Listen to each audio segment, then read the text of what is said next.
Ovqatlanib bo'ldingiz va endi ishlash o'rniga ko'zingiz yumilib uyqu bosyapti. Bu holat sizga tanishmi? Keling, bir daqiqada sababini tushuntirib beraman. Ovqatdan keyingi uyqu bu normal holat emas, bu tanangizni signali. Buning 3 ta asosiy sababi bor. Birinchi sabab ortiqcha tez uglevodlar.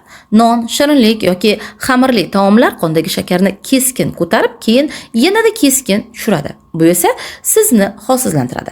Ikkinchi sabab esa fermentlar yetishmasligi. Oshqozoningiz ovqatni parchalashga qiynalyapti, chunki unga yordamchi fermentlar yetishmayapti. Va uchinchi sabab esa oshqozon osti bezining zo'riqishi. Organlar hazm jarayoni bilan shunchalar bandki, tanangiz bor energiyangizni faqat shunga sarflayapti. Har bir taomdan keyin uxlab qolish odatingizni o'zgartirishingiz mumkin. Men mijozlarim bilan amaliyotda sinagan va samara bergan usullarimni Telegram kanalimda bo'lishib boraman. Agar o'z organizmingizni yaqindan tanib, muammoni ildizi bilan hal qilmoqchi bo'lsangiz, kanalimda sizni kutib qolaman.